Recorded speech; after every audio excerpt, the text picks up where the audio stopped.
A pickup truck was found in the Sands Boys Mountains of southern Oklahoma, closed and standing undisturbed enough that departure did not immediately appear hurried. It stood on remote ground in Latimer County, where the surrounding terrain made short-distance visibility uneven. It's a place where a parked vehicle remained easy to notice, while anyone moving away from it could disappear within moments. Inside were the ordinary things a family would normally carry, if return still belonged to expectation.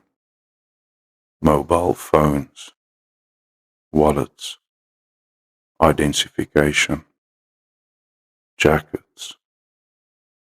The family's small dog remained inside as well, weak but alive.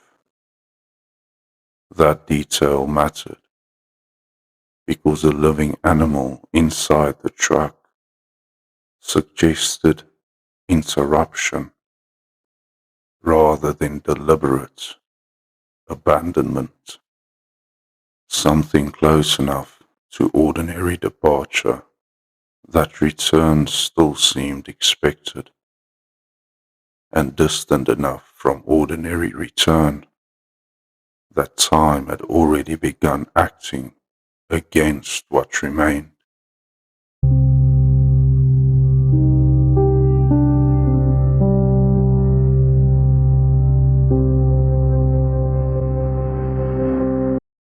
The truck belonged to Bobby Jamison and Sherilynn Jamison, who lived with their 6-year-old daughter, Madyson Jamison, in Eufaula.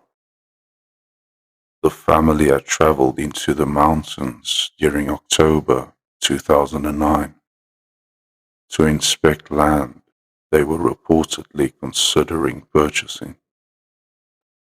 The property lay in remote terrain, quieter than where they had been living, and the journey itself did not initially separate itself from ordinary domestic intention. Anyone observing departure would have expected the day to survive later as record. Nothing in the conditions suggested urgency. Nothing in the route required unusual caution beyond what remote travel ordinarily demanded. That matters because records of this kind strengthen only when ordinary sequence first appears complete enough that later contradictions cannot easily be assigned to visible instability already present at the beginning. From the outside, the truck did not appear damaged. No broken glass, no forced entry, no visible struggle near the vehicle sufficient to define the place immediately as crime in material terms. Instead, the stronger contradiction remained inside. Almost everything practical had been left where practical instinct would normally reach first. Reported cash, approximately $32,000, also remained inside the vehicle. Nothing suggested hurried searching. Nothing suggested theft had entered and left with enough force to explain what the landscape still withheld. And because money remained where it would ordinarily disappear, explanation narrowed rather than widened. The dog strengthened the narrowing further. Animals survive inside record differently than objects do. Phones and wallets suggest interrupted intention. A living animal suggests time passing, while return fails. If the family had intended only to walk briefly, the quantity of what remained behind resisted easy explanation. If they had intended departure beyond the truck itself, nothing inside suggested they had prepared for absence in any complete sense. Search efforts moved outwards across surrounding terrain, while the vehicle remained the fixed point to which every later detail returned. The land did not yield immediate sequence. Brush, dry ground, and uneven elevation made movement possible without leaving clarity. Yet no nearby witness described seeing the family continue on foot.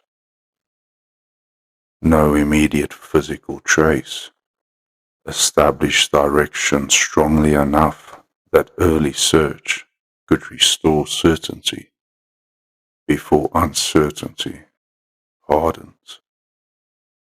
That often marks the moment when a record begins separating itself from ordinary missing person sequence, not when absence is first noticed, but when the first object left behind refuses to align comfortably with the ways departure usually arranges itself.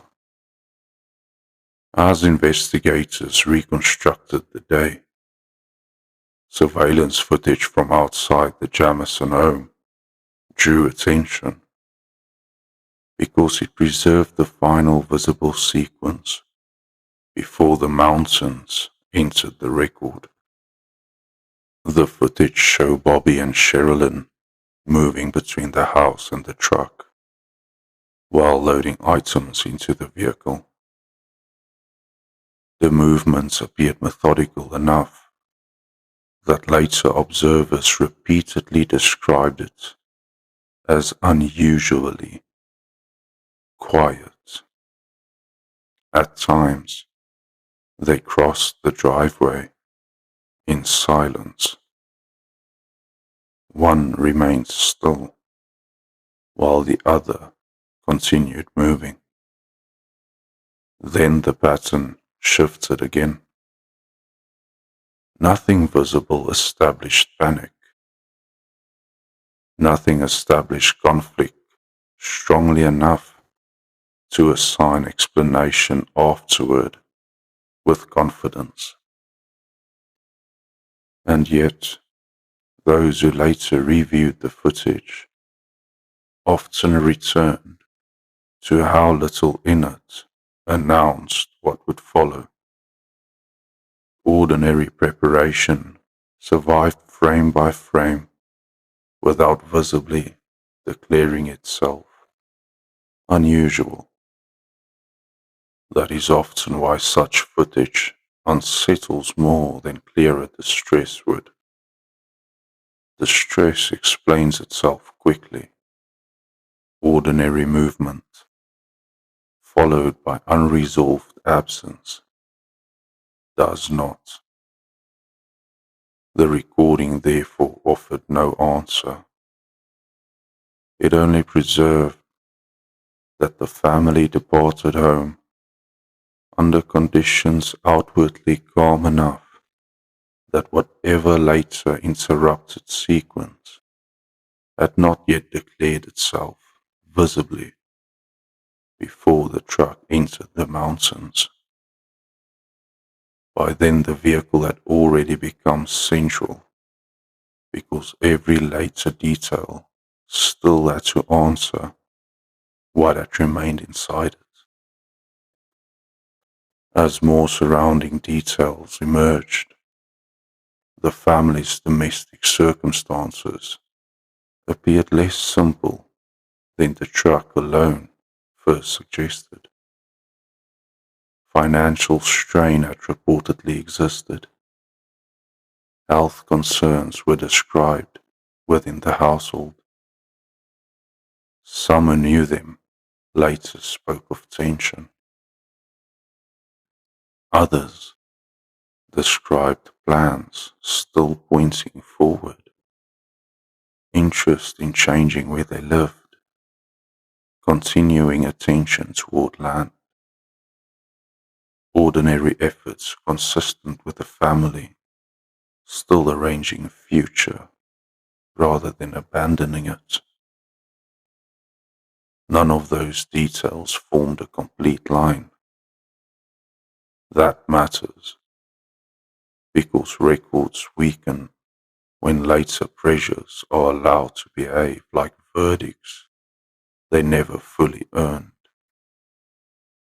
Stress existed, but stress did not explain why phones, money, identification, jackets, and a living dog remained in the remote terrain without visible sequence leading away from them. The more ordinary context gathered around the family, the less fully the final journey settled. The landscape itself preserved that instability, remote enough to conceal movement, open enough that the truck remained impossible to ignore. A visible vehicle, no visible family. Weeks passed, then months. Time extended in the way unresolved records often do, not through revelation strong enough to reorganize understanding, but through the gradual accumulation of unanswered intervals, while the first contradiction remained materially unchanged. Then in November 2013, more than 4 years after the truck had first entered record, skeletal remains belonging to Bobby, Sherilynn, and Madyson were discovered in the wooded terrain within the same general region. By then, exposure, weather, and elapsed years had removed much of what might once have clarified how the final hours unfolded between vehicle and discovery. No complete account established how the family moved from one place to the other. No explanation settled every contradiction carried forward from the day the truck was first found, which meant that even after names returned physically to the landscape, the earlier interruption remained where it had begun, inside the vehicle. Why had phones remained? Wallets, identification, jackets. The dog had survived long enough to be found. The family had not returned. Years later, after reports, searches, statements, and official timelines that filled much of the surrounding record, the central image still held unusual authority precisely because it remained so ordinary. A truck in the Oklahoma mountains, still holding the things people usually reach for first. And beside that image, one contradiction continued to endure quietly,